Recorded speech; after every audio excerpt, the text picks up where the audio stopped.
and happy Women's Month. The Professorial Chairholder Lecture Series 2023 is brought to you by the College of Science, College of Engineering, and Institute of Technology of the Polytechnic University of the Philippines. To formally open this event, let us call on the Dean of the College of Engineering, Dr. Remedios G. Ado, to give her opening remarks. Dr. Ado.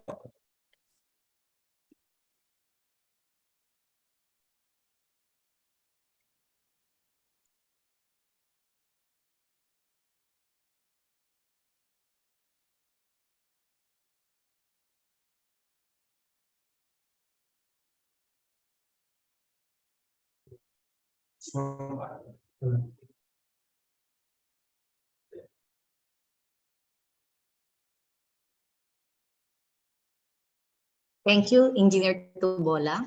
So a warm welcome to our online participants, lecturers, university officials, organizers, professionals, guests, ladies and gentlemen.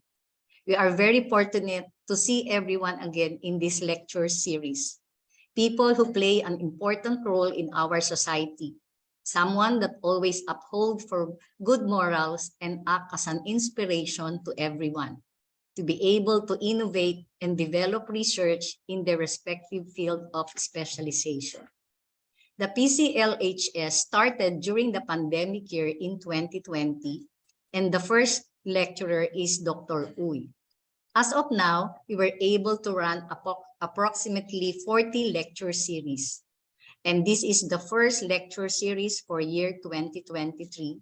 And we have invited another expert from University of the Philippines who will enlighten us on the topic, machine learning applications in vulnerability and risk assessment.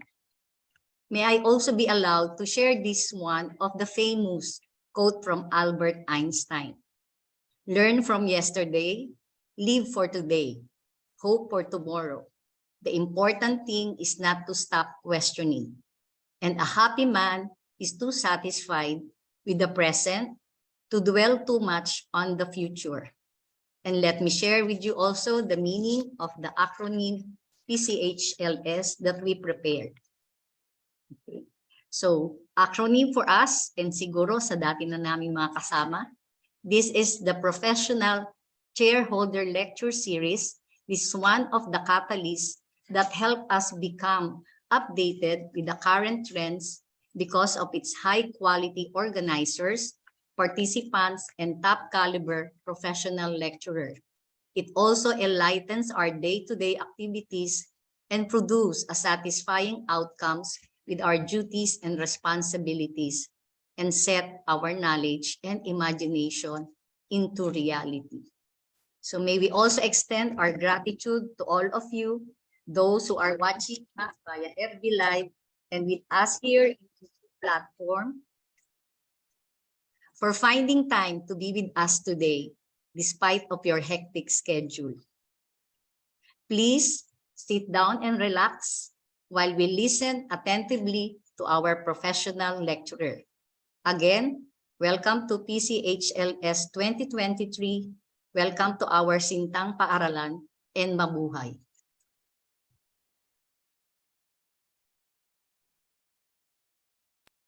Thank you, Dr. Ado.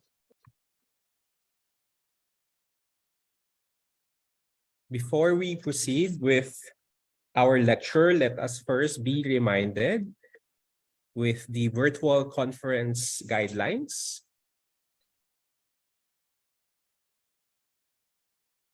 Number 1, please mute your audio by clicking the button found at the bottom of the screen. For the duration of each session, participants are encouraged to turn on their video and ask questions. Use the chat box to address your questions or concerns. And please use raise hand feature to raise questions and or clarifications during the open forum. During the program, please use the speaker view and keep your video on. In the case you get disconnected, simply click the provided webinar link again. Also, questions and clarifications will be entertained after the presentation. You may use the chat box for the facilitators to note them. State your name and institution and ask questions concisely. Comments that will benefit others are most welcome.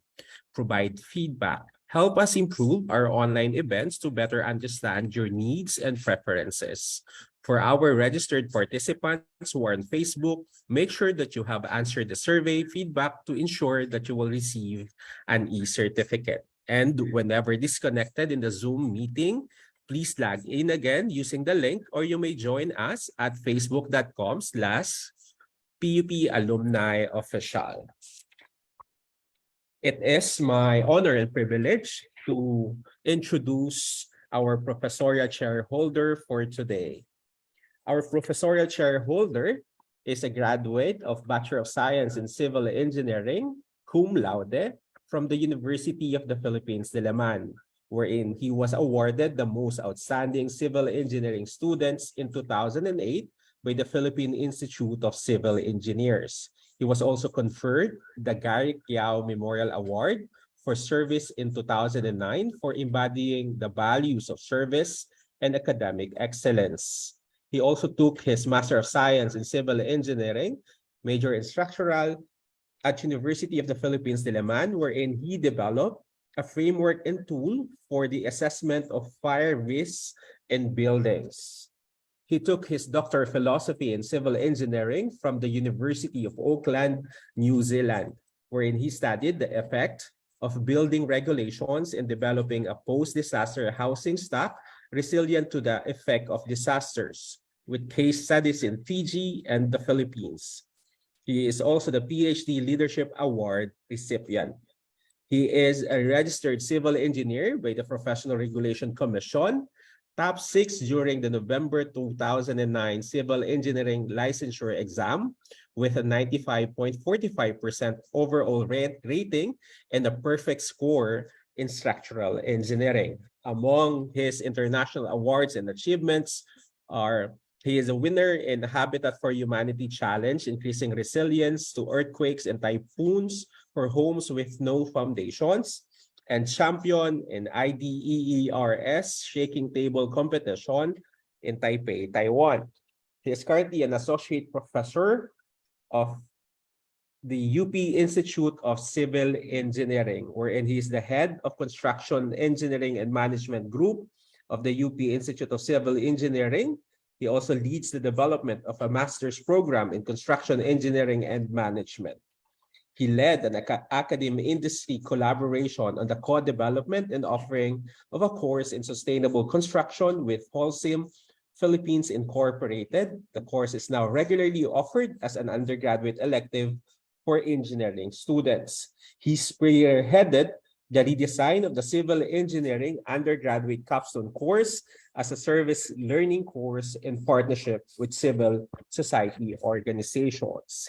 He is also the director of Building Research Service, wherein he leads the Research and Extension Center mandated to provide technical services and advisory, serve as information resource, and conduct integrated research in building, housing, and construction.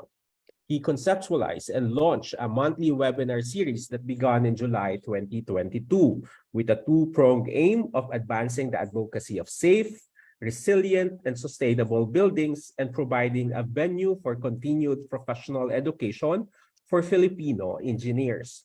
He sits as part of government-led technical working groups on building research, innovative housing, technologies, and construction material standards. Ladies and gentlemen, to talk about machine learning applications in vulnerability and risk assessment, let us warmly welcome Dr. Giselle Harold M. Aquino. Dr. Aquino? Thank you very much, Sir Orland, for that very generous introduction. And good afternoon to all our attendees for today's professorial lecture. Hello, if you can hear me, can I get a party popper react, please? Yes, sir. All right. So for this afternoon, I I decided to retitle my presentation into Seismic Vulnerability and Risk Assessment with the aid of machine learning. So I was introduced earlier, and here's my email address should you be interested in the topic and would like to know more about it, because the time we have this afternoon is a bit limited. I'd like to thank the Polytechnic University of the Philippines for giving me this opportunity to share to you what I know about seismic vulnerability and risk assessment, and also the use of machine learning for us to make this assessment easier. A bit of background, no? So, yeah, a bit of background. So since I'm graduating in 2009, I've been involved in a lot of post-disaster efforts. And so this has been my focus in my civil engineering practice. Let me just talk about a bit about the center that I lead. So the center that I lead is called the Building Research Service. So our vision is to be at the forefront of advancing safe, resilient, and sustainable buildings for the country. And we help government agencies and even civil society organizations in the private sector in terms of building design and assessment, sustainable buildings and technologies, construction methods and technologies, and materials development and testing. Now, on to my presentation for this afternoon.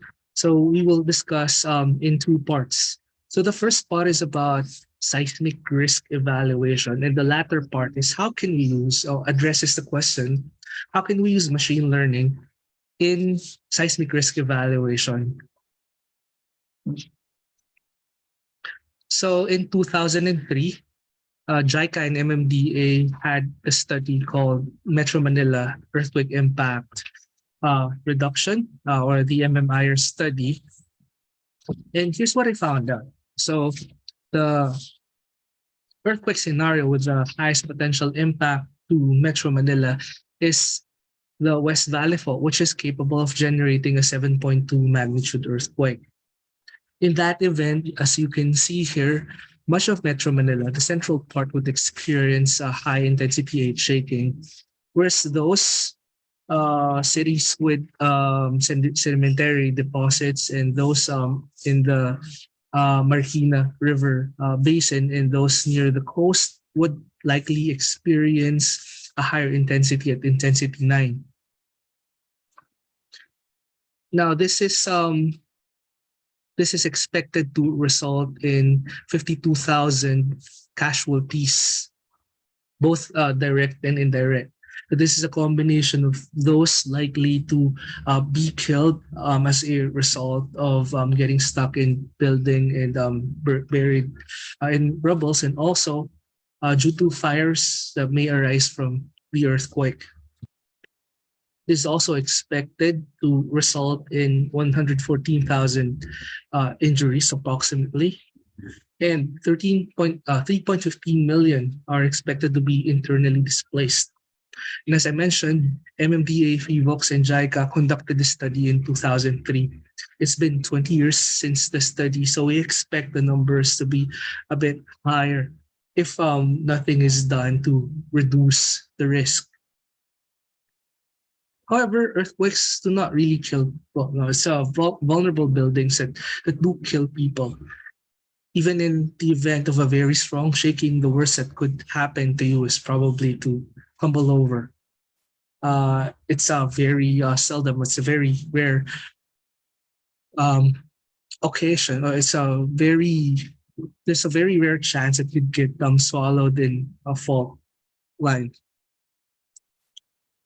So which prompts us to evaluate how we can reduce the vulnerabilities of our buildings and structures when it comes to severe shaking due to earthquakes. Among the tools available for us in assessing the vulnerabilities of our buildings is the FEMA P154. So FEMA P154 is developed by the Federal Emergency Management Agency by the United States. So there was an earlier version in 2003, but the most recent version was launched in 2015. It's basically a rapid visual screening of buildings and other potential seismic hazards. It is conducted in 2 levels. So a baseline assessment called level 1 and an optional, more detailed screening called level 2. Level 1 could be conducted by a trained building professional, so any trained building professional, but level 2 can only be performed by civil or structural engineering professional with background on seismic evaluation or design of buildings. Now, locally, we have the tool called RCAST. So RCAST was developed by the UP Institute of Civil Engineering in the aftermath of the 2013 Bohol earthquake. RCAST tried to calibrate FEMA 154 scores for concrete structures in the Philippine context. Now, what are the things or what are the features or parameters that we normally check to assess the vulnerability of buildings when doing rapid visual assessment? So here are the following, and we'll go through them a bit one by one in the succeeding slides. So we have the structural type, we have the plan irregularity, we have the vertical irregularity, we have the vintage or age, and we have the soil type or underlying soil type. For the structural type, considering earthquakes, so our buildings would expect a large lateral force. And so the building, for it to not collapse or to withstand the ground shaking, it needs to have a strong lateral force resisting system. Or basically, a framing or a system that would resist horizontal forces due to the shaking. The structural type would also depend on the building material. So it matters if the building is steel or concrete or precast concrete or just hollow blocks or masonry or shear wall. And then the building height also matters because, as we know, the response of a building would depend on its natural frequency and the resonance that it has with the frequency of the earthquake. So for instance, some taller buildings would have higher frequency as compared to, let's say, shorter building. And therefore, if you have like a high frequency earthquake or ground shaking, then you would probably encounter resonance. So resonance would cause the response to be amplified. Now, for the Philippines, we have the different structural types. And these structural types were also patterned after the FEMA HAZUS or multi-hazard types, but revised for the local context. So we have 5 general types of structure. So we have the wooden structure, we have masonry structure, we have concrete structure, steel structure, and special structures. So these building groups depend on the material that is used for the main framing or the lateral force resisting system. And then it's further classified into building types. So for instance, W1 and W2 are wood light frame structure, and they just vary. W1 and W2 just varies depending on the size of the building, which would more or less have an influence on the quality of construction. W3 is bamboo. W4 is N is for makeshift building, which is also quite common in the country. Masonry structures, on the other hand, we have MWS, which is concrete hollow blocks with wood or light metal. Hello, I think I was muted. So we have quite common in the Philippines are concrete hollow blocks. And then we have unreinforced adobe. And then we have unreinforced masonry.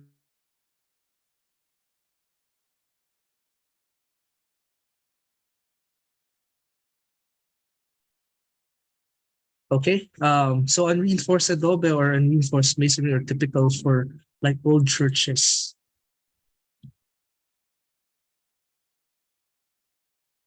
And then we have concrete, which is the most common typology in the country. So CWS is basically concrete with a light upper story. C1 is the most common typology in the country and actually in the world. C1 is basically reinforced concrete moment resisting frame. C4, we also have C2. I think it was omitted in my table. C2 is a shear wall type building. C4 is concrete shear wall with frames. PC is precast. Steel, S1 is steel moment resisting frame, so common for high-rise building with steel framing. S2 is braced frame, S3 is light metal frame, and so on. So this typology was developed with the FIVOX and the UPICE for the purpose of classifying buildings according to their responses to different hazards. Now, when talking about plant irregularity, for those with a good background in mechanics, we know that there is stress concentrations on corners and irregularities. So for instance, if you look at the top view, that's the plan view, and there are more corners than usual. So the farther your building shape is from a rectangular, from a square, the more plan irregularity there is. And therefore, the more chances of the building developing stress concentrations which are liable to sustain heavier damage in the event of an earthquake. So this would include L-shaped buildings, T-shaped or U-shaped buildings, large openings on the middle, or even having weak link between larger building plan areas.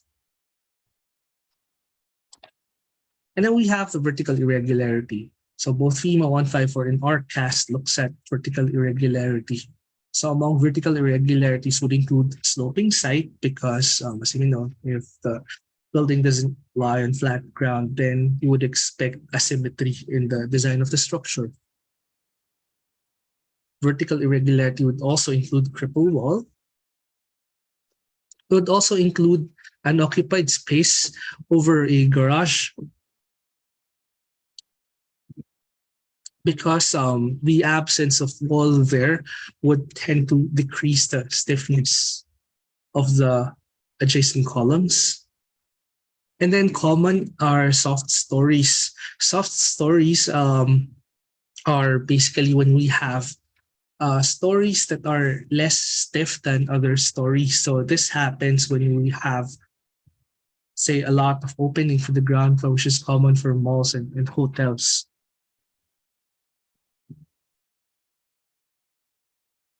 So yeah, this happens when you have fewer walls or fewer columns or more windows and openings for a particular floor. Or maybe when we have irregular story height, this also results in a soft story. So an irregular story height, one of the stories is particularly taller with compared with the other stories. So you can imagine, since that has a higher story height, then the stiffness also decreases. And then we have vertical irregularities arising from out of plane setback. So setback is when we have, if we look at the front view, the profile view of the building, the shape is not exactly rectangular. So that's an out of plane setback. In plane setback, the shape may be rectangular, but that the design is not symmetric. And then we have short columns. So these short columns are more liable to crush compared to their adjacent columns. And then we have split levels as well. Now, enough about that. Also, in addition to the factors being considered as contributory to seismic vulnerability is the underlying soil type. So FEMA classifies soil type from A to F. So A for hard rock, B for average rock, C for dense soil, B for stiff soil, E for soft soil, F for poor soil. And sometimes we do not know the underlying soil type because no geotechnical investigation has been performed prior. Much of central Metro Manila would lie on average rock to dense soil, but most of the areas beside our river systems, the Pasig Marikina River system, would have soft soil to sometimes there's also a chance of it being liquefiable, so E or F.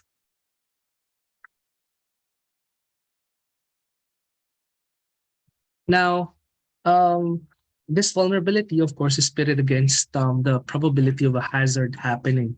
So, for instance, so we can look at Hazard Hunter, which is an open source portal where you can check out your hazards or hazards in your area. So I looked up at the Hazard Hunter PH, the hazard information for Manila City Hall. So you see here that there's a huge chance of a ground shaking at high intensity 8. Since the area is relatively flat, so it's safe from earthquake-induced landslide. But for liquefaction, since much of Manila is basically deposited sedimentary, or is basically sedimentary deposit, there's a high potential for liquefaction. And since it's quite close to Manila Bay, there's a potential inundation depth of 4 to 5 meter tsunami. Now, how do we typically assess buildings using these vulnerability studies?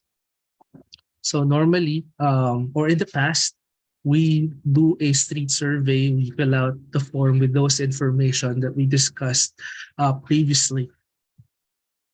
However, during the pandemic, of course, we weren't allowed to be roaming around. And so it prompted us to rethink the way we do street surveys. So how can we conduct street surveys without having to go to the streets? If you note the different informations required from a street survey, these first three highlighted in green could easily be determined or could easily be sourced from maps, from street view images in particular. So what we did when the pandemic happened, we started reviewing or conducting rapid visual assessment from Google Street View images. And then plan irregularity, again, even without going to the building, one can easily look at satellite images from Google Maps or Sentinel to assess or to check out the shape of the building from above and check out for plan irregularities. Building vintage for now is quite difficult to assess, so we actually need to ask about the history of the building. Vintage is important because it tells us with which code was the building designed for. Also, and we know that the National Building Code of the Philippines was only implemented in 1978. And then the Structural Code of the Philippines, we only had the Structural Code of the Philippines in the aftermath of the Great Luzon earthquake of 1990. And then there are a series of improvements after that. And the most recent version of the National Structural Code of the Philippines was the 2015, but I think we are to have a new version released soon. Now, this is a preview of how we conducted virtual surveys or street surveys using Google Street View. One of the advantages of using this is that since the images from Google Street View were taken from Google Car, so you can actually, your perspective actually comes from the middle of the road. Unlike if you're standing on the sidewalk, you only, it's too close to evaluate the entire structure. If you wish to take the photo, you need to cross the street to the other side. With Google Street View, you can check both images or both sides of the street. The photos are geotagged, so therefore you already have embedded location information, which makes it easier to process data. And there's also no scorching heat during the survey. However, one of the limitations of doing Google Street View is that the image may not be very current or may not be quite current. However, buildings don't change overnight, diba? And we don't get buildings constructed in a span of days. So it may be recent enough for our assessment needs. Another issue that we encountered is that the view may be obstructed and we cannot enter to verify because we're doing the survey virtually.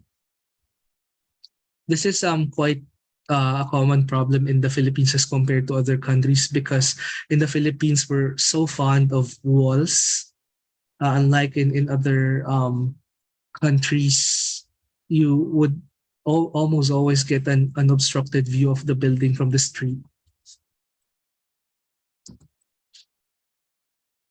And I mentioned the concept of geotagging earlier. So the photo comes with location information.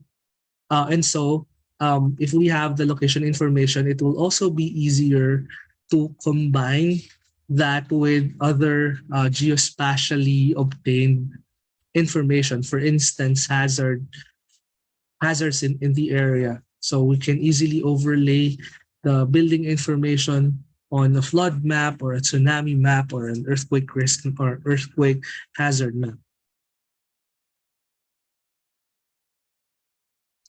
Now, I also mentioned that satellite imagery can also help us extract plan irregularity or can also help us locate street access. So you'll notice here, there's we can already evaluate the plan irregularity of thousands of building with this single photo. Yeah.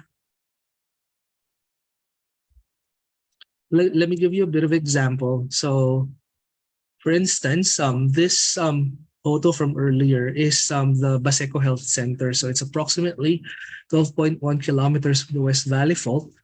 And there's a potentially high intensity 8 ground shaking, a possibility of 4 to 5 meter tsunami, and the area has a high liquefaction potential.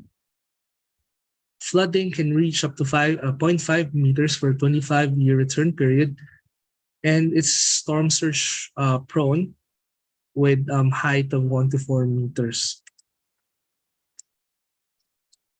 So here are the details of the structure from our assessment. So we're able to determine, so we can more or less see the building framing from here. So it's 1.5 because it's C1. It's more or less regular if you look at it since it's a bungalow. And then plan irregularity, we again looked at the top view and notice the top view, it's very irregular. So there. And then the year of construction, there's no way of determining that from the photo. So we need to ask the barangay officials. And then the soil type we can determine from open source soil maps, soil type maps.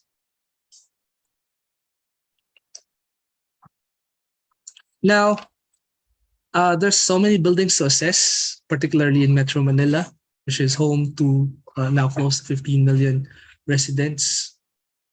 And yet there's so little time. But the good thing for us is that there's also so many pictures available.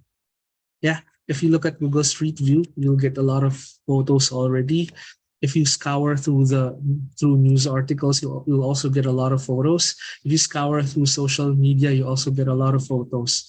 And that tells us that there's just plenty of usable data. It's not just in the news, no? It's also if we use Google Street View, because Google Street View photos are in the public domain, so we can easily use that. And also the top view from Google Street Maps. So that tells us that there's a possibility for automating this. Now, when dealing with photos, what we do is we use an artificial intelligence or machine learning called deep learning. And for photos, the most effective way to process photos and classify them is through the use of convolutional neural networks. So what a convolutional neural network does is it looks at specific pixels or parts of the photo. It processes that into a feature map. Then it does another subsampling, and then again, it looks at a different portion of the photo, does subsampling, and then get another portion of the photo. So you get a lot of subsamples, and then these subsamples are processed through convolution. Then you get another set of subsamples, and then that, how do I say that? Yeah, the final subsampling leads us to a fully connected layer, which then classifies the photo based on the different subsamples that it gets. Neural networks in general functions like the human brain, no? So whereas if we do statistical analysis with data sets, we try to do it in a structured manner. We look for equations, we look for goodness of fit. With neural networks, we essentially have a black box. You essentially feed it with data. You feed it with data. You teach the neural network what that data would be, and the more information you feed it, the better the performance it has ultimately. So that's how a neural network works. So convolutional neural network is good for classifying photos. In fact, there are already a lot of studies classifying human emotions using or identifying human emotions from photos using a convolutional neural network. One of the more recent studies looked into different X-ray plates to determine whether or not that would be the the clouds in the lungs are caused by bacteria or by COVID-19 or by viral pneumonia. So it's just and then there are a lot of available neural network architectures which we can use for every purpose. And we assess the performance of these neural networks in terms of their accuracy, precision, sensitivity, and specificity. So even in buildings, there are already studies that have explored this. In fact, so one of the studies by Gonzalez et al. Looked into how we can detect building typology using deep learning methods on street level images. So Gonzalez et al. Looked into buildings in Colombia, and they tried to feed a lot of photos into the neural network and tried to classify all these photos, try to classify all these photos in terms of their typologies. Now, we know that building typologies vary from one country to another, and therefore their structural configurations also vary substantively. Buildings in the Philippines are also quite peculiar because we get a lot of obstructions, and so it makes sense to study its application in the Philippines. So this is one of the study I did with one of my students.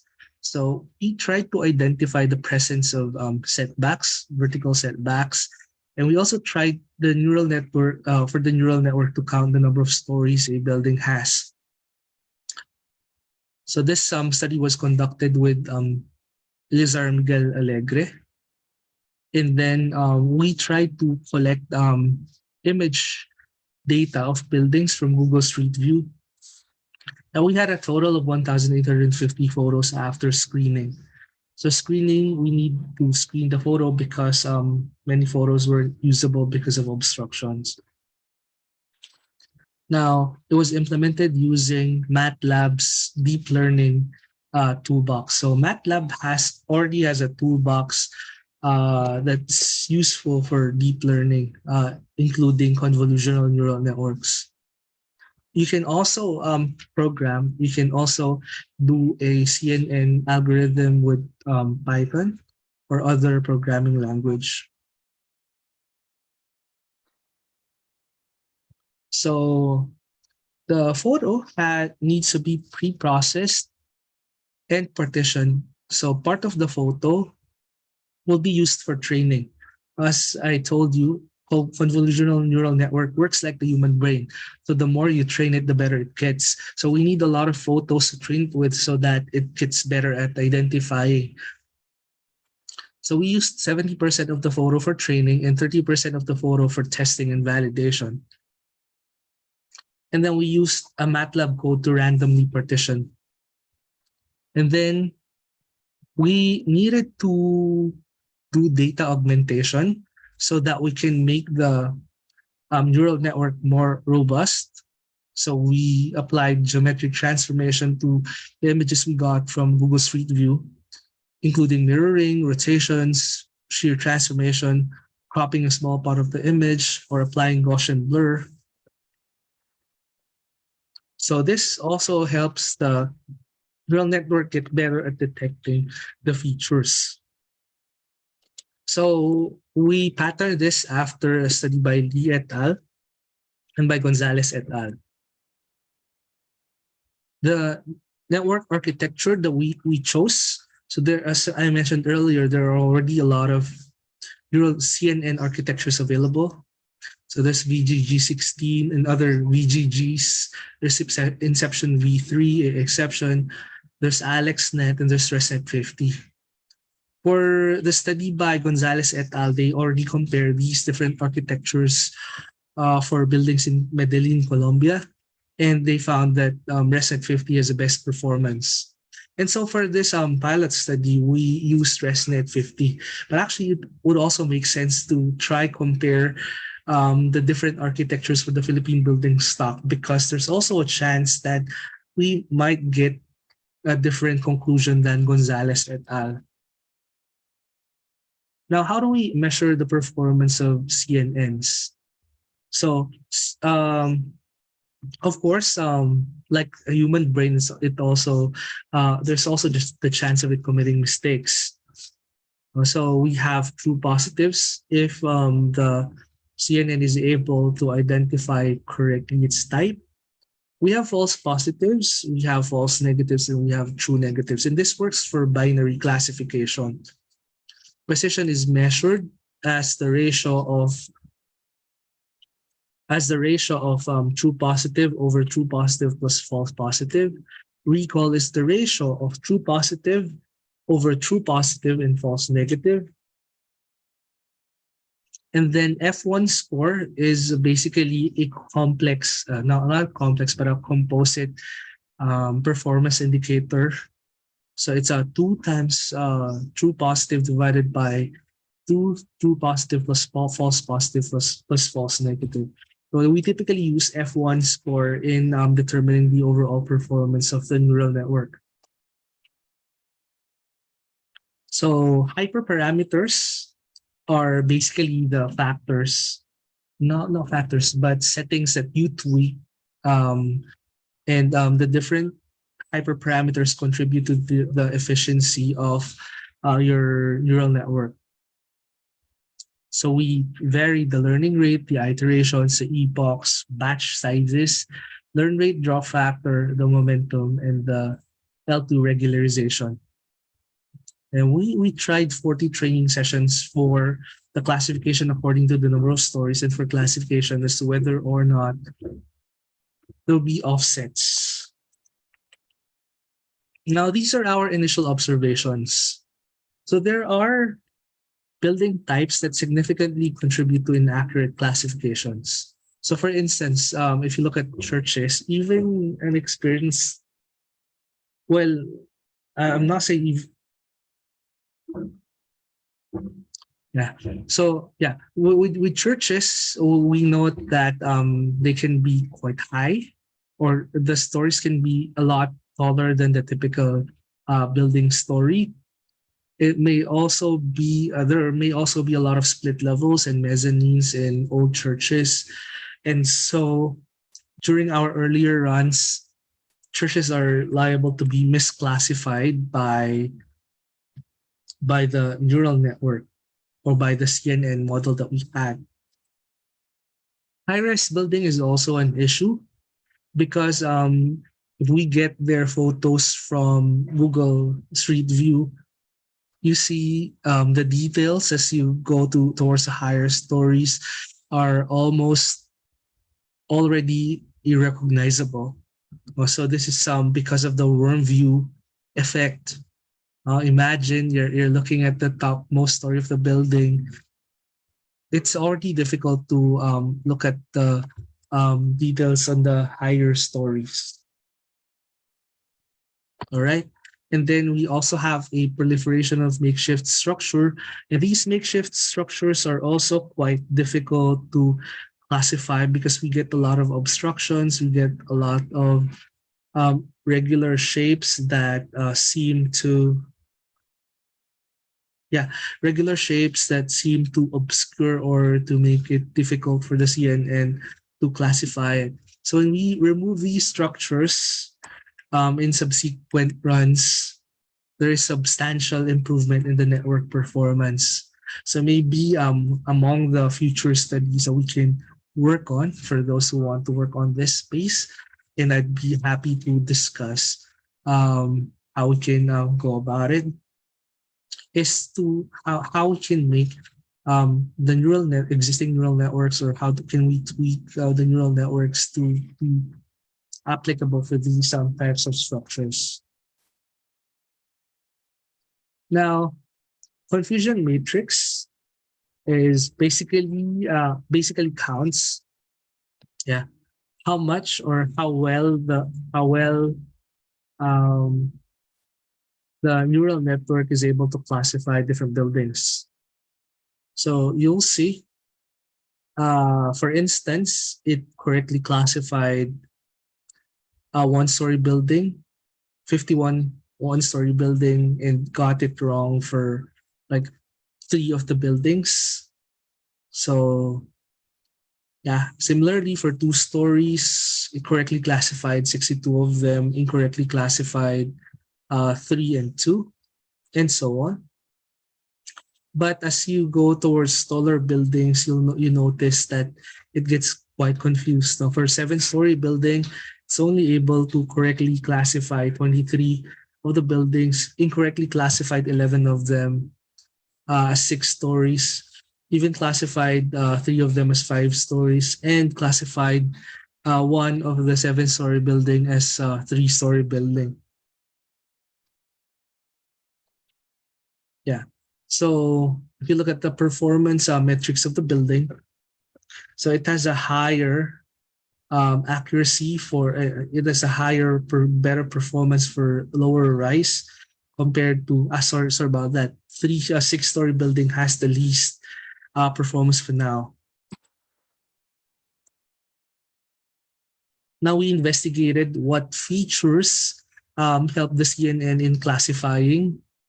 This is also helpful for our manual surveyors in the DPWH, because if these are the features of the building that help, these are the features of the building that helps the neural network classify, it should also be able to help people classify our buildings. All right. So included are windows, canopies, setbacks.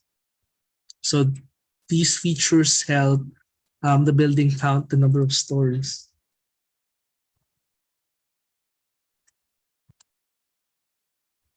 Now,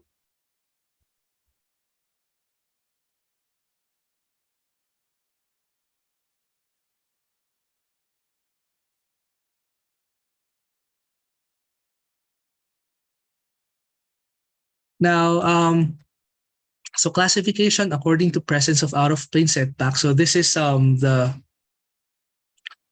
the performance so far. So it's able to correctly classify those without setback by 68.8% and those with setback by 75.3%. And in terms of recall, more or less the same. So the buildings having well-defined setback help the network classify the images. Now, we also tried to explore the viability of using machine learning. Yeah, using machine learning, particularly convolutional neural network, for risk assessment in different parts of the city of Manila, because we wanted to pilot the risk assessment in Manila City. So we created 300-meter by 300-meter grid in Google Street View, and we tried to randomly select different zoning types. So for medium density and high density residential, and also for high intensity commercial or mixed use zones.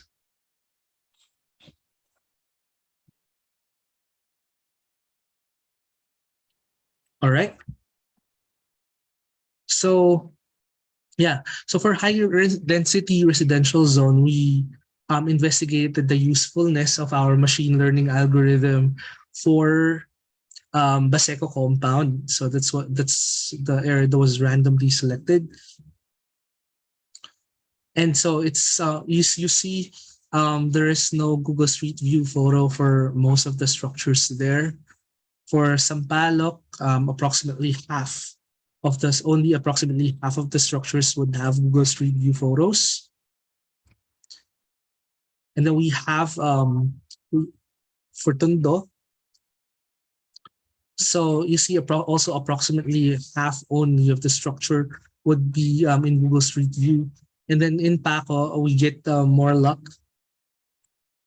And then for high intensity commercial or mixed use zone, there's a better chance for us to be able to evaluate all the buildings.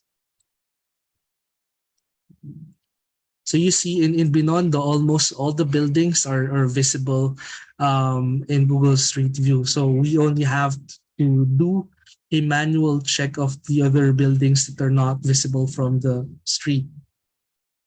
Same with Sampaloc. And you'll notice the red ones were actually sort of extensions within private properties.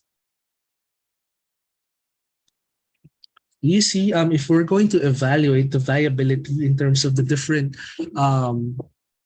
zoning classifications, our result from Baseco tells us that only less than 10% of the buildings can be evaluated, because most of the buildings, we cannot obtain photos from Street View or Street View images automatically. And then most of it could be easily classified, whereas a few cannot be classified properly due to obstructions. And then for Sampaloc, the performance gets a bit higher. So it's about 50%, but there also are a lot of obstructions in many of the photos. And so the buildings cannot be evaluated or classified for their structural vulnerabilities. And then for Tondo, similarly, so we have quite a meager performance, a measly performance. So you notice only approximately 35% we are able to classify. An additional of 8%, it would be difficult to classify because of obstructions. And then over 50% of the buildings we cannot analyze automatically using machine learning algorithms. For Paco Manila, it's a bit better. Our best performance was in Binondo because most of the buildings we can already check out in Google Street View. We can automatically obtain an image without going on site. And then only a small fraction of these buildings would have had sufficient or significant obstructions, which makes it difficult to classify. Sampaloc commercial district would have more or less the same um, features in terms of accessibility to street view images. However, there are more obstructions because many of the structures are also gated or obstructed by vehicles like tricycles, since the streets are a bit busier. All right. Overall,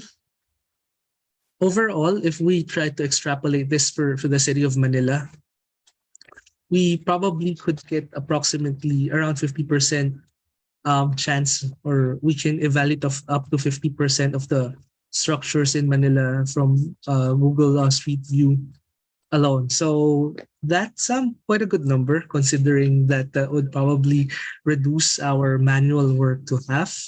But of course, our goal is to maximize the use of machine learning in conducting these vulnerability and risk assessments.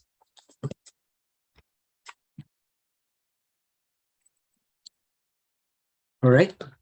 So in conclusion, automated image classification implemented via a convolutional neural network is a viable tool for enhancing our efficiency of conducting seismic vulnerability assessments. So it's very viable. Right now, I feel the pain of PPWH because it's quite difficult to do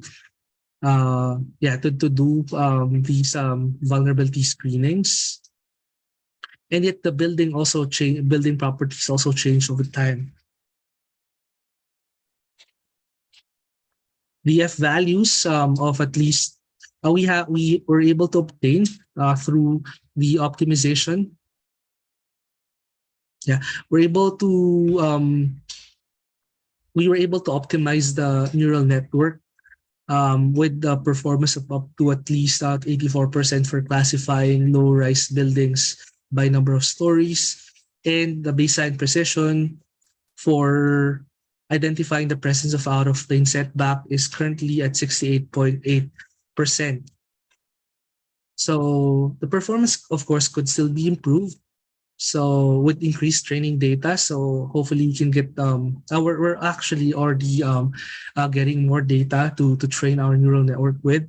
And then we're also doing an optimization of our hyperparameters through Bayesian optimization. And as I mentioned, these are our ongoing related work on this, and I'd be glad to work with like-minded people who would be willing to explore the use of machine learning algorithms in doing risk and vulnerability assessments. Additionally, it will help the task if we're able to do an automatic web crawl for the data collection. We can also improve through further hyperparameter fine-tuning through Bayesian optimization. And we're also working because we were deployed in the aftermath of the Abra earthquake in Abra and Ilocos Sur. So we got a lot of photos of damage in the area while doing the assessment. So we're also trying to use convolutional neural network in damage detection.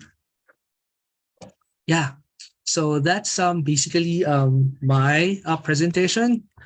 And at this point, I'd be keen to answer the questions you may have. Thank you. Thank you, Dr. Aquino. We will now proceed with our question and answer portion. There are some questions that are forwarded to us. Here's the first question from Milicio M. Gabi Jr. of RTU. What are the key challenges associated with implementing machine learning and vulnerability and risk assessment, and how can they be addressed? I think there is a discussion about it in your presentation, but maybe the student is just asking for some clarification. All right. So for you to be able to do or use machine learning for seismic vulnerability and risk assessment, you have to be good at both programming and programming and structural engineering. So I think that's one of the key challenges. And in the Philippines, you need to have access to well, you need to have good access to MATLAB as a programming as a for the programming to make the task easier for you. But of course, you can also code from the scratch with Python, and there are also GitHub modules. So there are also modules available in GitHub that you can work on. So you won't be starting from scratch. I also mentioned a while ago, it's quite difficult to collect data in the Philippines, less spatial data because we get a lot of obstructions as compared to, let's say, in other countries where they have wider roads and less of the walls and gates and other obstructions. Yeah. Okay, thank you, sir. Another question from Hans Christian Segundo of Marinduque State College. What are some software that can be used to assist risk mapping and how reliable are they? In mapping, of course, GIS, ArcGIS or QGIS are very useful. In terms of reliability, the reliability doesn't really depend on the software that you use, but rather the data you're able to collect. And if it comes from computational means, then the reliability would depend on how good your assumptions are and how good the digital elevation models in the case of flood risk mapping is. In the case of seismic risk mapping, FIVOX already has REDAS. So yeah, I think you can already coordinate with FIVOX instead of starting from scratch for seismic risk mapping. Okay, say, my question would be, based on your presentation, you are classifying the buildings.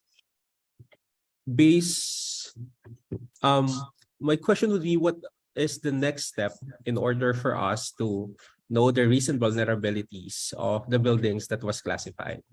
Okay. I think that's the gap that I forgot to include in my presentation. So in 2013, we worked with the FIVOX and Geoscience Australia to come up with vulnerability curves. So these vulnerability curves essentially define or tell us more or less how well a certain building type with specific features would perform in the event of a particular hazard, say an earthquake of magnitude, earthquake of intensity of this much, intensity 9, or maybe a bit lower, or for other hazards, we also did the same vulnerability curves. So once you're able to classify, once you're able to classify the building according to its structural type and its features, and also since you have geospatial data, so you would know the probable the probable hazard scenario that that particular building would experience. It would tell us how much the probable damage on the building would be. So that helps us in the analysis of risk. Okay, sir. There's a question from Engineer Berhel. He is requesting that if you could expound or share on how machine learning apps capture those risks and vulnerabilities, and what risk does this machine learning or AI have in doing so? Okay, let me just clarify that we're not talking about apps. No? Machine learning is basically, with machine learning, what we're trying to do is we're trying to mimic how the human brain thinks. Yeah. So, I think you're familiar with Chat GPT. No? So it's trained in the same way. You have the machine learning algorithm, you feed it with a lot of information, maybe a usual conversation, and ultimately it's able to respond to your question because it's already trained to respond to a lot of different questions. No? So we do the same with for our risk assessment. Ganun din naman eh, if you get people deployed to check out no a building, titignan niya ilang floors yung building, ano-ano yung mga features niya that could possibly contribute to its vulnerability. Let's say it has a soft story or a setback, no. So if a person can do it, eventually, no, a machine learning network or neural network can also or is also able to supposedly do it. Now, what risk does this machine learning or AI carry to be our concern and that we need to address? I think according to McKinsey, one of the biggest fears with artificial intelligence in general is that they would replace people in their workplace. No, the thing naman with that no it's always been that way. With mechanization, of course, manual labor was replaced in partially by automated labor. Like now we get robots to pick apples. Similarly with the increased awareness in artificial intelligence and machine learning, the thing that we need to do is to move to higher level jobs or higher level work so that the AI doesn't replace us. No? Right now in the Philippines, it's not much of an issue. Kasi sa ngayon kulang tayo ng mga engineers who can do assessment, which is why we're very much behind when it comes to risk assessment. Yeah. So that's our problem right now, and definitely having a machine learning that would aid our engineers in doing these assessments would help us actually catch up on our backlogs. Yun po. Thank you, Dr. Aquino. I think I agree to the fact that machine learning is not about applications, but it's more on algorithms and data. And actually, there is a question here. Somehow, I don't know if it's related, but they are asking if, as an educator, how would you assess the impact of chat GPT, which you discussed a while ago, in learning and education? Oh, okay. Chat GPT is well, it's ano ba? I don't think it should have a significant impact to the on significant negative impact on the way we educate people. Supposedly nagagamit natin to our advantage yung machine learning algorithm. Now, I think the problem is that the current way by which we assess yung learning ng mga estudyante, it's quite vulnerable to being bypassed by an AI. So yun nga eh, we have to constantly evolve in terms of our styles. No? So of course, if the machine learning can already create essays automatically if you give a topic, then you try to assess their learning differently. Diba? We don't give away essay questions anymore, or maybe diba, bigyan natin ng ibang means to assess yung learning other than that. Kasi ganun din, if chat GPT is able to provide answer to that question, why would you still need to teach your student how to answer that question, diba? Anyway, the prospective user or the prospective person who need to know the answer to that question can easily use chat GPT anyway. No? So ayun, we have to constantly evolve and change the way we look at we do things. Sir, there is another question from Assistant Professor Henry Herrera from Manila. As for the assessment of buildings vulnerability, given the same type of soil, would non-setback be better constructed than that with setback? Or would those with less structure like walls be more vulnerable than those built with more walls? Oh, okay. This is a good question. Um, so it's not a matter of construction. No? So we cannot say for certain how well a building is constructed. One thing we can say for certain, between two buildings of the same soil type, one has setback and the other doesn't have. The building with a vertical setback is more vulnerable to the impacts of ground shaking. And that's because, as I mentioned earlier, the presence of more corners and more irregularities lead to stress concentration, which take a toll on the building. So we can expect more damage, and that's been proven empirically in a lot of post earthquake studies conducted in other countries.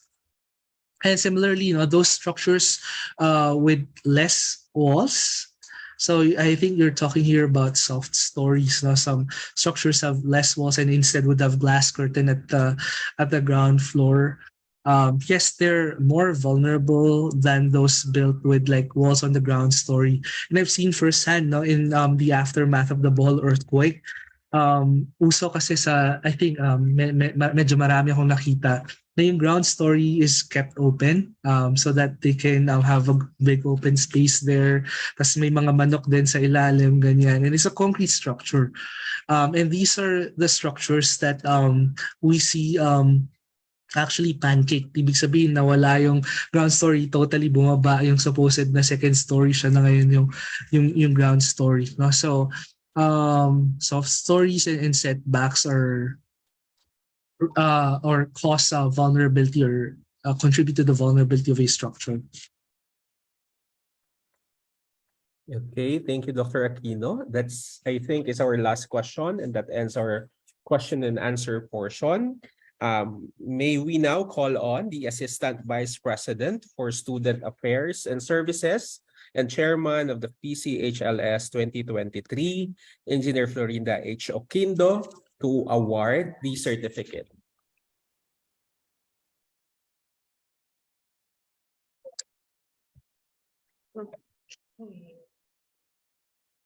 Okay, good afternoon, sir. Let me first read a citation. Polytechnic University of the Philippines Certificate of Recognition is proudly awarded to Dr. Josel Harold M. Aquino in grateful acknowledgement of his distinguished and invaluable service rendered as guest of honor and speaker in the Engineering, Science, and Technology Professorial Chairholder Lecture Series with a title, Machine Learning Application in Vulnerability and Risk Assessment, given this 16th day of March of 2023. Signed, Dr. Manuel M. Muhi, University President. Sir, on behalf of President Muhi, who is currently attending an equally important meeting, we would like to say thank you very much for spending time with us this afternoon. Thank you so much, sir. Thank you as well. It's an honor to be able to share what I know to this what a big group, no? And dami iba-ibang background. So thank you for the opportunity. I hope to be working more with PUP. Actually involved ako dun sa Safer You project and I'm advising PUP sa resilient land use planning. I'm glad to be able to talk about risk and making our campus and our cities more resilient. Thank you. Thank you, sir. Thank you so much po. Again, thank you, Dr. Aquino. And to formally close our event for today, may we call on the Dean of the College of Science, Dr. Lincoln A. Bautista, for the closing remarks. Thank you. My task is to close which was open, as our dearest BPA de Guzman usually says when given the task of closing the program. We are very thankful to our hardworking President, Manuel M. Muhi, who keeps on pushing us to sustain the holding of PCHLS. We call it iWest, where our PCHL can share their wisdom, their knowledge, to update us on scientific topics in science, technology, and Engineering. Many thanks to ABP Florinda H. Apindo, the chair of PCHLS. Napakatsaga at napaka-vocal naming leader dito sa series na to. Kung di po sa inyo ma'am, ay ating mga meeting ay hindi magkakaroon ng katuparan. And of course, maraming salamat po kay Dr. Josel Harold Aquino sa pagbabahagi ng kanyang kaalaman tungkol sa machine learning. Sa ngayon, ang applications ng machine learning ay maraming vulnerabilities at kailangan talagang pag-aralan ang risk assessment. Mahalaga rin na nating nalaman ang mga advantages at capabilities ng machine learning. Maraming salamat po sa lahat ng mga nag-participate. Inaasahan po namin na makakasama namin kayo sa mga susunod na lecture series. Magandang hapon po sa ating lahat. PUP tayo, tagumpay tayo.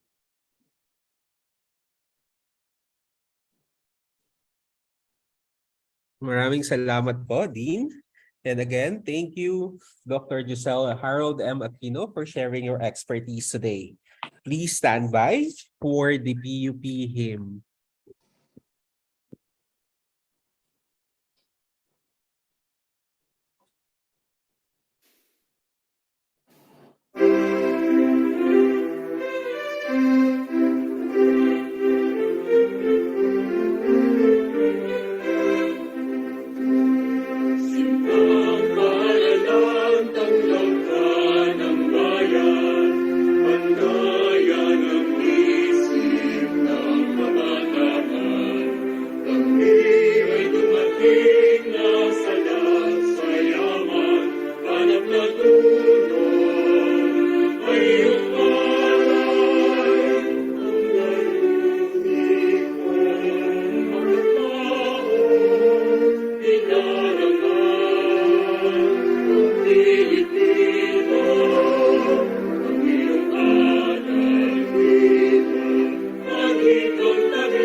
Thank you, sir. Thank you po. Pinapasabi po ni Sir Bong Muhi, Dr. Josel. Thank you so much daw po. Thank you po and regards kay Press Bong. Bye-bye. Apa. Thank you po. To our participants, kindly fill up our evaluation link to receive your certificate. Thank you, everyone. See you on our next Professorial Chairholder Lecture Series 2023.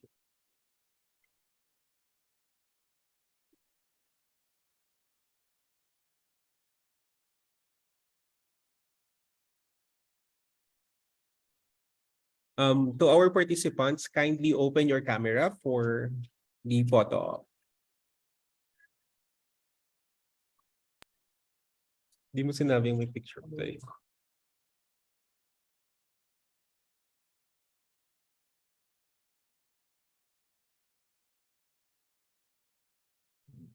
So everyone po, so smile po tayo. Meron po tayong tatlong gallery. So gallery 1 po. So ready po. 1, 2, 3.